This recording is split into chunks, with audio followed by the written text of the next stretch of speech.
In Prelab4, we're going to build a cloud detector. This is our first use of the IC, the integrated circuit. The IC, as it comes out of the box, has leads that are flared out. They don't fit into the breadboard well. The first thing you'll want to do is squeeze them in gently until they're about the right width to fit into the breadboard. Arrange the IC so that pin 1 is up and to your left as you press it into the breadboard. Don't press it in at the end of the breadboard. Move down to about row 4 before pressing it in. This will leave room for additional circuitry at the end of the board. Pins are aligned. Press it in firmly into the board to make a good seal. Next, we'll want to add power and ground to our IC. Pin 14 connects to the positive side of the battery, while pin 7 connects to the negative side of the battery. Use a red wire for the positive side of the battery and black wires when making connections to the negative side of the battery.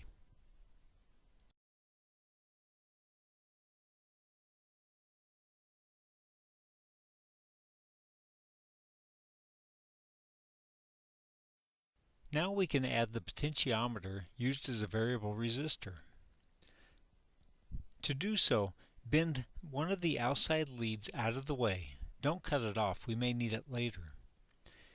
Press the potentiometer into the breadboard into rows 3 and rows 4 so that one side of the potentiometer is contacted with pin 1 of the IC. Using a black wire, connect the other end of the potentiometer, row 3, to the negative side of the battery.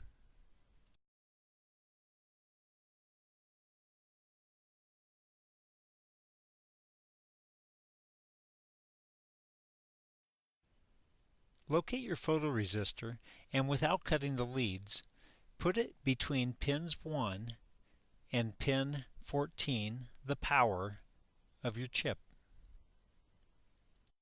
We can see that the photoresistor and the potentiometer together make a voltage divider.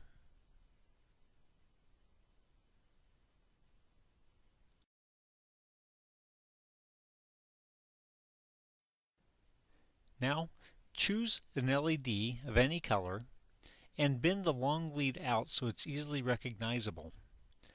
Insert that into pin 2 of your IC, and the short lead insert into an unused location of your breadboard, for example, row 12.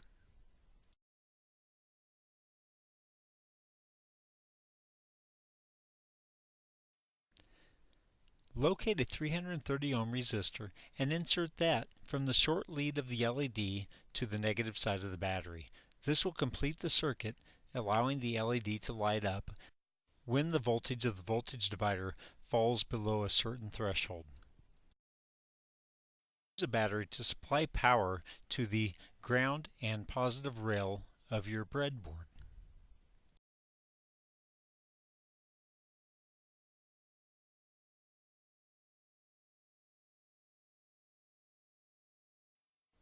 Now test your circuit by covering the photoresistor and increasing its resistance to see if you can get the voltage to drop low enough that the LED will light up.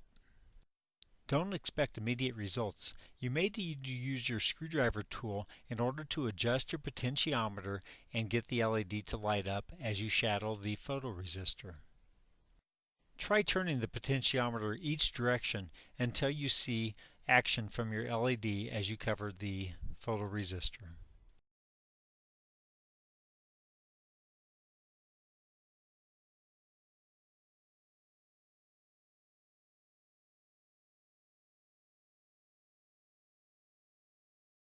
When you think you are close, use your hand to shadow it much in the way that a cloud would shadow your circuit as it would pass overhead.